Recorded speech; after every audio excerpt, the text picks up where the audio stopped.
What's up, family? Welcome to Ddin'S Xperience. Here we do food recipes and tips, food, gadget, and kitchen tool reviews, challenges, and more. Before we get started, if you like this video, please hit subscribe and that notification bell at the bottom right. If you have any ideas or suggestions, please leave them in the comment section below. And without further ado, let's get to the agenda. Okay, so today we are going to be talking about what's in my saucepan in my intro.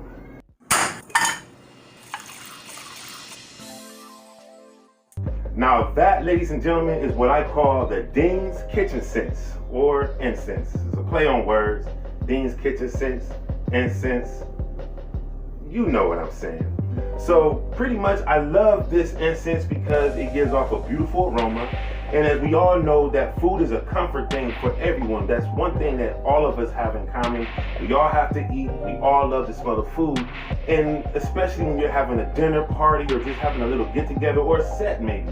Having this aroma or having this smell in your home brings in a positive attitude. Everybody's ready to eat. Everybody's ready to have fun. So I want to show you the simple ingredients that I use to make my Ddin'S Kitchencense. All right.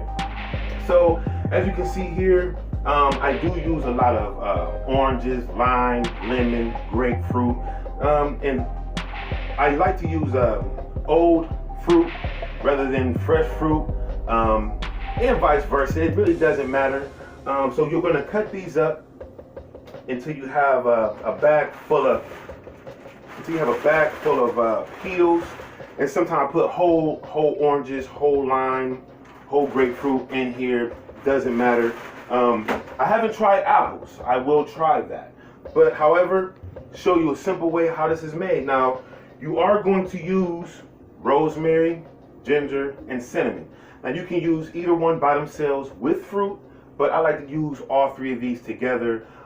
It gives it a different smell. When people come over, they say, "Are you cooking cinnamon rolls or cinnamon cake?" Sometimes you can even, if you just use the rosemary, it gives off a pine smell. So far and so forth with ginger and cinnamon.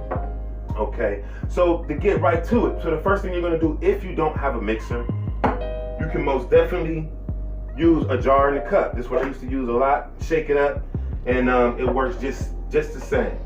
So what we're going to do,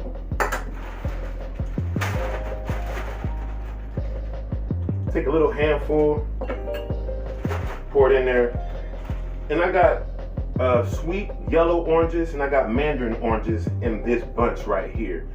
In the freezer I have lemon and limes, I have grapefruits, and another quick tip, I don't like to dry them out. It takes away from the smell.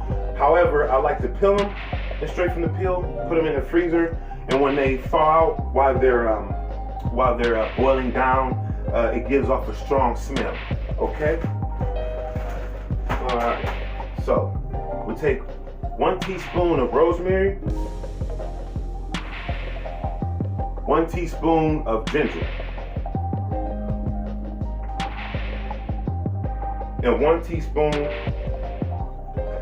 teaspoon of cinnamon.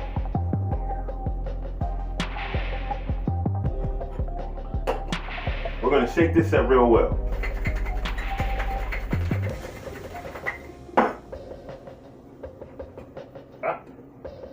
Forgive that. All right. Now the next thing you want to do, the reason why you're going to use the oil, just in case you have a pot that I've been using for years, you don't want anything to stick to the bottom or burn your pan. So I put a little bit of oil down here.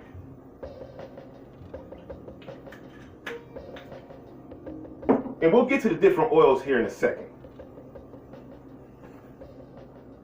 Pour that in there. Put a little bit of water.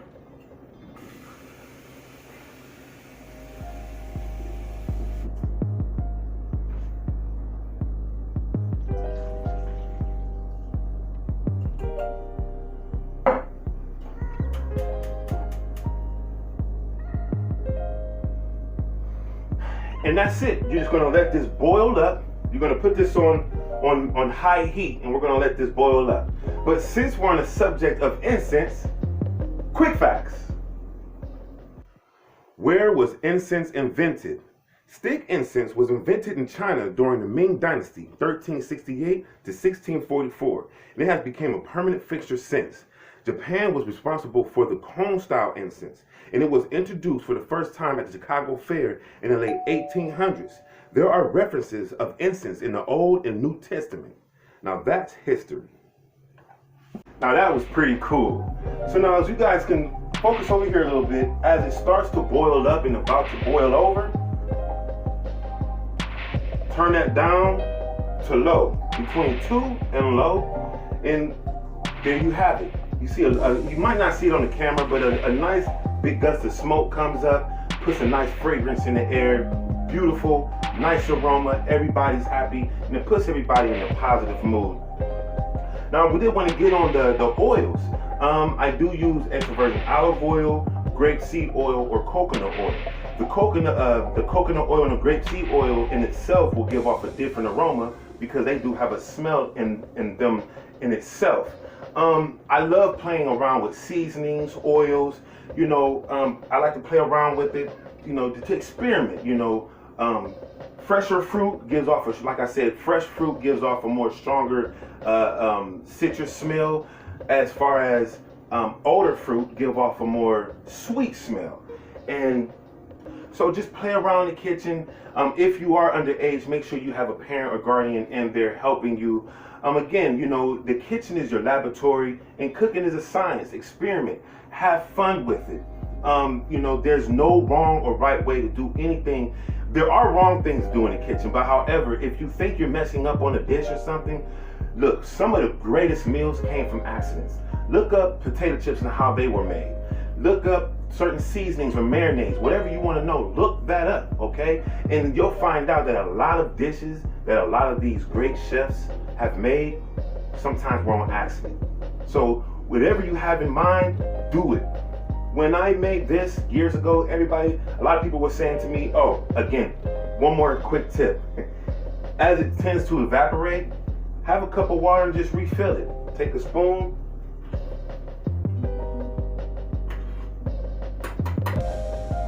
and mix it around. That's it. You can use this all day long and it will not hurt anything and it will keep the same aroma. Okay? But like I was saying, you know, back in the day in culinary school, people were laughing at me. They were laughing at me because of this. But however, when they walked in the door, oh man, it smells good. What are you cooking? And then when they come in there, they'll talk about you ain't making no food or anything like that. But however, I knew it was something good because it smelled great. All right, and don't care what anybody say. Don't matter what they say. If you think it's beautiful and you like it, go with it. All right. So like I always say, don't reach for the moon to land amongst the stars. Reach for the cosmos and you'll land amongst the galaxy. If you guys like this video, please hit subscribe and a notification bell to the bottom right and hit all. Share this video with at least one of your friends. Let's make it to our next 500 Ddin'S and to our next food adventure. Peace.